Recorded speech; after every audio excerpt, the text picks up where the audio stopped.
These are just more complex looking expressions, but they are something that occasionally we'll see answers show up like that, so that's why I wanted to practice them now. When I look at this, we have two terms.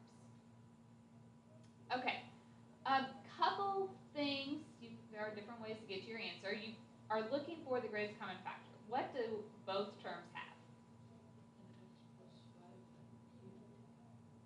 All right, you have to take out the smaller exponent. There's 3 of them here, 4 here, so we can take out 3. What else do they both have? Okay, there's only 2 here, 1 here, so we can only take out 1. All right. Anything else? Yeah. You could have taken out a 2. If you didn't, that's okay. We'll get it later. Sounds like most of you didn't, so I won't. When I look at what's left, I took out all 3 of these, and I took out 1 of those. So I have 4 times my x minus 1. Over here, I took out 3 of these, so there's 1 left, and I took out my x minus 1. So I have 2 times the x plus 5. So we have x plus 5 cubed. We have an x minus 1. Inside here, let's clean it up. So distribute first, so 4x minus 4. Distribute the negative 2 here, so negative 2x minus 10.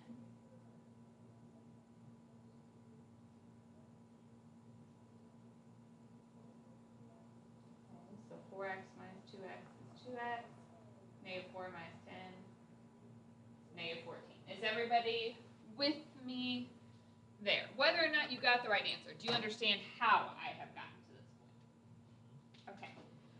Final thing, you could have taken out that 2 before. We didn't, because most of you didn't see it, but now I see 2x minus 14 has the greatest common factor of 2. So now we can take out that 2. I would just pull it all the way to the front. Technically, it doesn't matter. Multiplication is commutatives, but we typically write our coefficients in front. So that's our final answer.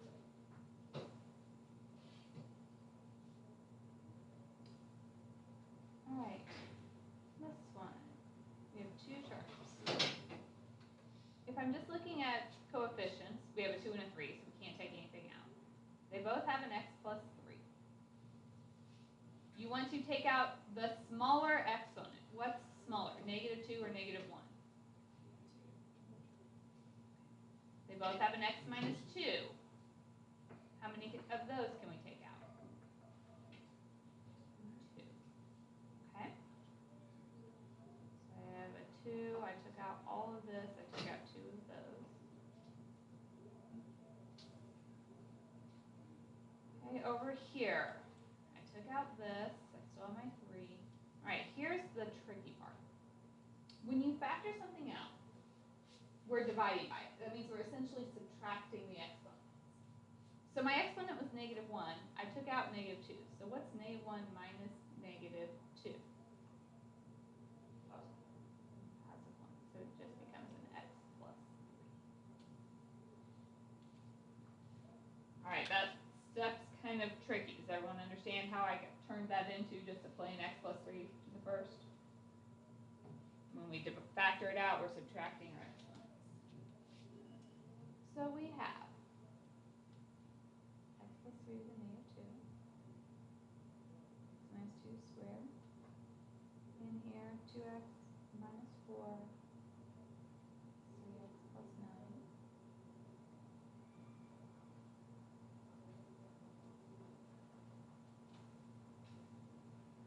So combining like terms, that gives us 5x plus 5. And what could I do now?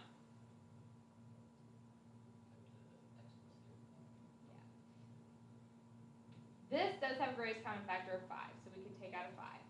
If you chose to move the x plus 3 to the bottom, that's perfectly fine. It's not required. I'll leave it. I'll accept it anyway. So you could write it like this. If I take out the 5, that's just x plus 1. Or you could have that with x plus 3 squared on the denominator. Either is fine.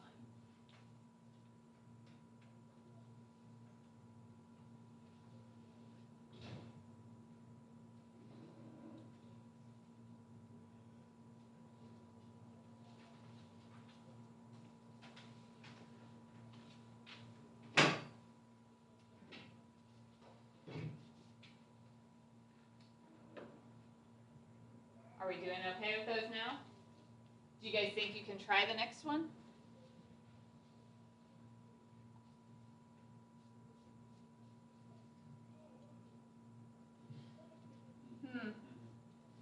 What's hard about this one?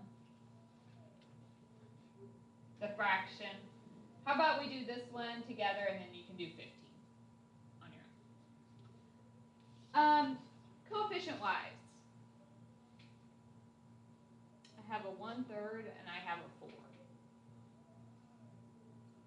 Can we pull out anything? Not really. We could take out a 1/3 if we wanted. Can you do 4 divided by 1/3? Yeah, we can do that if we want to. We don't have to. It's kind of up to you guys. I don't know. Should we factor it out just for fun? It's not like I would count off if you didn't. It's not a clear great common factor, but we could take it out.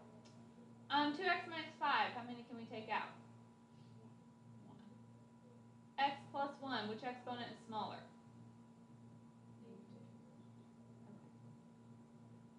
So if I took it out my 1/3. I had 2 of these, I took 1 out, so there's 1 left. I took out all of this. Okay, coefficient wise, I had 4. If I take out 1/3, remember that's like 4 divided by 1/3. How do you divide by a fraction? So that would turn into 12. That's a little prettier. I took out the 2x minus 5. Okay, I took out x plus 1 to the negative 2/3. So to take it out, it's like subtract. If I subtract those, what's 1/3 minus negative 2/3? 1, so it just became x plus 1 to the first. So it started out super ugly, but it's significantly nicer now.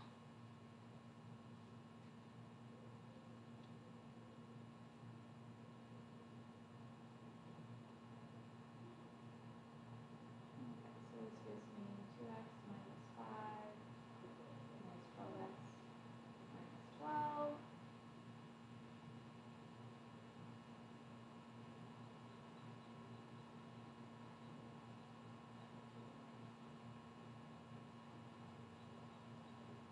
Combining like terms. 2x minus 12x. Negative 5 minus 12. Anything else I need to do here? Not really. If I wanted, could I take a negative out of that last parenthesis and make it a 10x plus 17? Throw a negative in front? Yeah. But this is fine as well. So we're just trying to take some ugly expressions and clean them up a little bit. All right, you guys try 15. What'd you guys take out for your coefficient? A half. Did you have to? No, it just gives us less fractions later on, so it's not a big deal if you didn't. What else can we take out? And, okay. So if I take this out, here we had a 2 and a 3, so 2 times 3 is 6. If I take out 1/2, that's like 6 divided by 1/2. What does that give you? 12. Flip and multiply. All right, we took out all of this. I took out negative 1/2, so 1/2 minus negative 1/2 would be 1.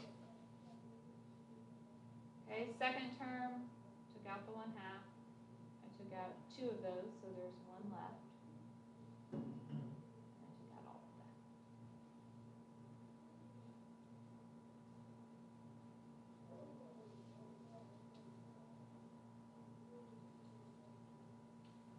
So in here we would have 12x plus 3x, so 15x, 36, negative 36 plus 1. Negative 35. What else can you do? Take out a 5. So if I pull a 5 out, it's like 5 times a half, so 5 halves.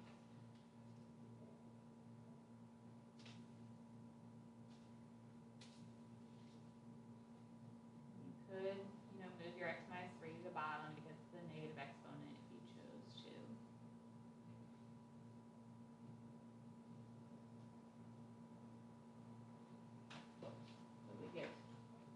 this beautiful expression.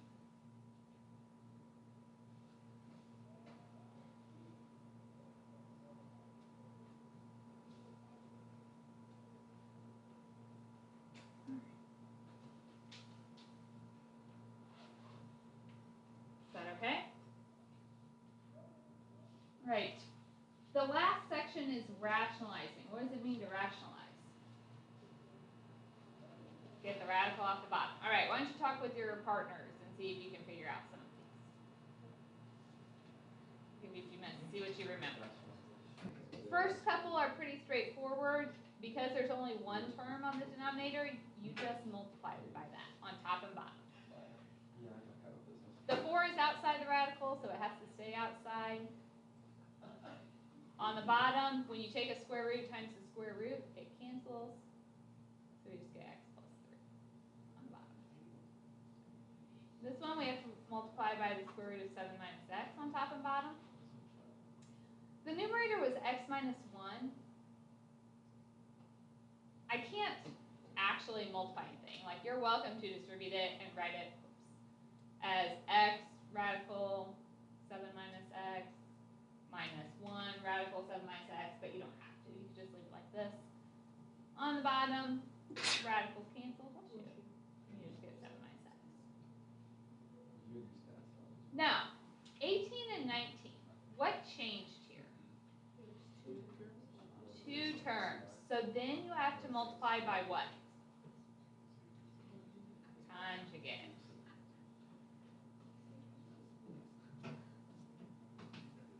I didn't even try that. All right, so if we distribute, we get the square root of 6 plus the square root of 4. On the bottom, if you FOIL, you get the square root of 9 because they're conjugates, outside and inside cancel. So you get 6 plus 2 over 3 minus 2, which is just 1. Whoops, so it's just radical 6 plus 2.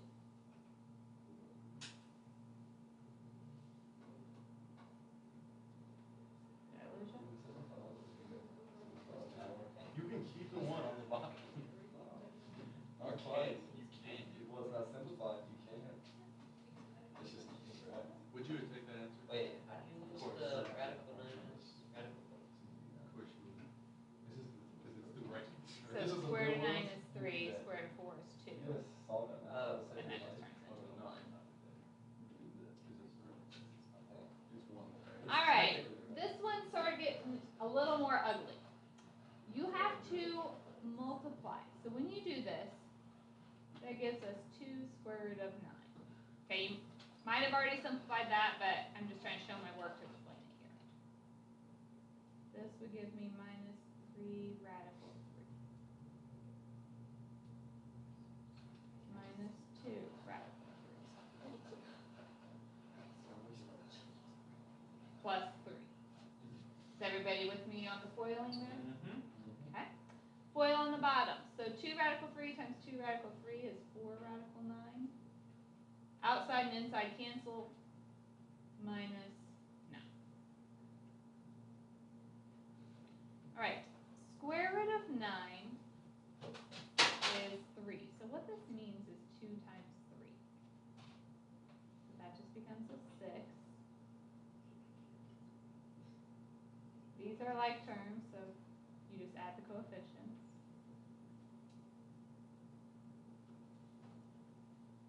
On the bottom, square root of 9 is 3, so this is saying 4 times 3, which is 12.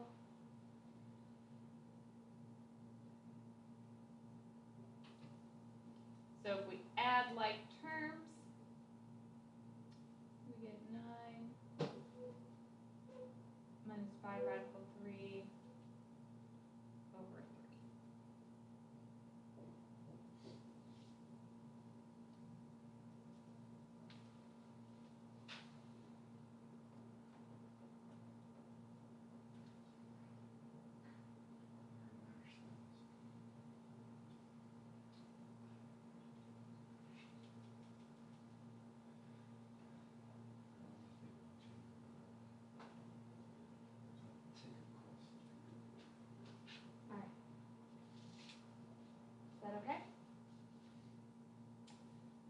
120, we have to multiply by the conjugate again, so 3 minus the square root of x. So we get negative 15 plus 5 radical x over 9 minus radical x times radical x would just be x.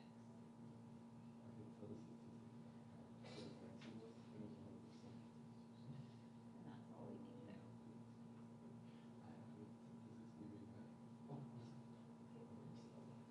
Alright, last question. We multiply by the conjugate. So 3 radical x plus 1 plus 4 on top and bottom.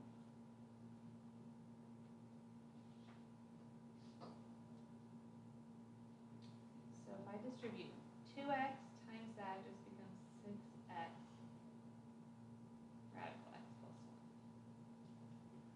1. 2x times 4 gives us 8x. On the bottom, when you multiply these, 3 times 3 is 9.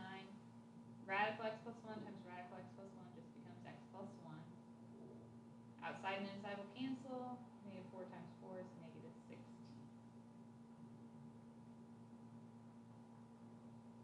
Is everybody with me here? Numerator, because of that radical, we don't have like terms, so I can't actually combine them.